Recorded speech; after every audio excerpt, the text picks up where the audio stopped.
ফিরে এলাম বিরতির পর। দুর্ঘটনায় গুরুতর আহত জম্মু কাশ্মীরের প্রাক্তন মুখ্যমন্ত্রী। ইতিমধ্যে যে খবর উঠে আসছে, কার্যত দুর্ঘটনার কবলে পড়ে ক্ষতি হয় তার গাড়িরও।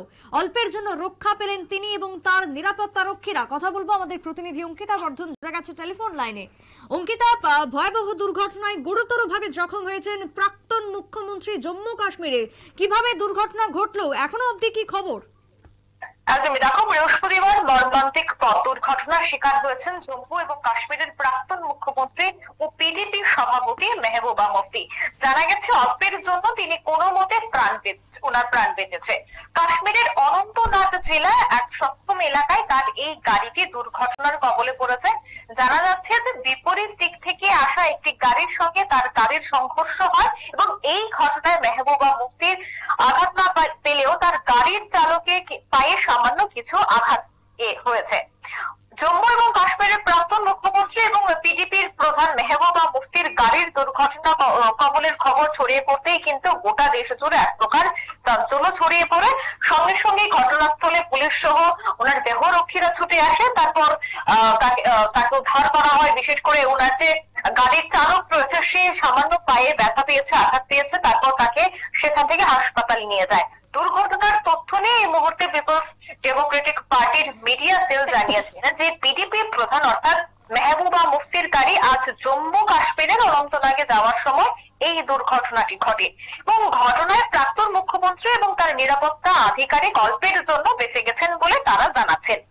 এই বিষয়ে পুলিশ আধিকারিকরাও কিন্তু ছুটে গেছে ঘটনাস্থলে এবং পুলিশ আধিকারিকরা জানাচ্ছেন জম্মু এবং কাশ্মীরের প্রাক্তন মুখ্যমন্ত্রীর গাড়িটি একেবারে সবসময় অন্য একটি গাড়ির সাথে সজোরে ধাক্কা লেগেছে এবং গাড়িটি দুর্ঘটনার সত্ত্বেও পিডিপি প্রধান অর্থাৎ পূর্ব পরিকল্পিত গন্তব্যের উদ্দেশ্যে রওনা দেন।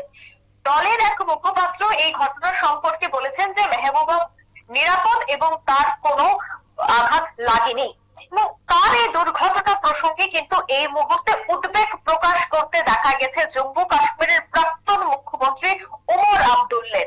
তিনি বলছেন যে মুফতির গাড়ি দুর্ঘটনার কবলে পড়লেও আঘাত থেকে রক্ষা পেয়েছেন তিনি এবং সোশ্যাল মিডিয়ার প্ল্যাটফর্ম এক্সে তিনি শেয়ার করেছেন একটি পোস্টে তিনি লিখেছেন যে আমি আশা করি সরকার দুর্ঘটনার কারণ সম্পর্কে তদন্ত করবে, যে এই দুর্ঘটনা নিরাপত্তায় কার গাফিলতি ছিল এবং কারা এতে জড়িত রয়েছে সেই বিষয়টা নিয়ে যেন পুলিশ তদন্ত করে তার আর্জিও কিন্তু এই মুহূর্তে জানা গেছে। দেখো, জম্মু কাশ্মীরের প্রাক্তন মুখ্যমন্ত্রী মেহবুবা মুফতি ওনার যখন এই দুর্ঘটনার খবর ছড়িয়ে পড়ে সঙ্গে সঙ্গে ওনার দেহরক্ষীরা পুলিশকে খবর দেয় বা স্থানীয়রা পুলিশকে খবর দিলে পুলিশ তৈরি করে ছুটে আসে এবং তদন্ত শুরু করেছে বলে এই মুহূর্তে প্রাথমিক সূত্রের খবর। কিন্তু কি কারণে উনি এবং ওনার নিরাপত্তা রক্ষীরা কেমন রয়েছেন? হাসপাতাল সূত্রে কি কিছু জানা গেছে যে কেমন রয়েছেন এই মুহূর্তে জম্মু কাশ্মীরের প্রাক্তন মুখ্যমন্ত্রী সহ তার নিরাপত্তা রক্ষীরা? দেখো, আমি প্রথমেই বলেছি যে ওনার এবং ওনার যারা দেহরক্ষীরা রয়েছে তাদের কোনো কিছু হয়নি, কিন্তু ওনার যে গাড়ি চালক রয়েছে যে ওনার গাড়িটি চালাচ্ছিলেন ওনার পায়ে সামান্য একটু আঘাত লেগেছে।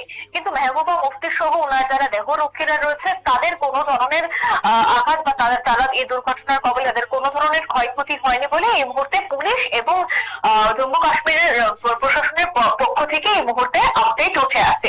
কিন্তু সেই জায়গায় এখন প্রশ্ন উঠছে যে কেনই বা তার পেছনে সেই গাড়িটি সজোরে ধাক্কা মারে, তার পেছনে কোনো রহস্য থাকতে পারে কিনা। দেখো, সামনেই রয়েছে নির্বাচন এবং বাজেট অধিবেশন, একাধিক বিষয় রয়েছে। সেই জায়গায় দাঁড়িয়ে বিভিন্ন রাজনৈতিক বিশ্লেষক বিশেষ করে বিরোধীরা বলছেন যে কি কারণে এই ঘটনা আজ ঘটলো বা কি কারণে মেহবুবা মুফতির গাড়িতে এক্সিডেন্ট করানো হলো সেই বিষয়টা নিয়ে যেন জোর তল্লাশি চালানো হয়, তদন্ত শুরু করা হয়।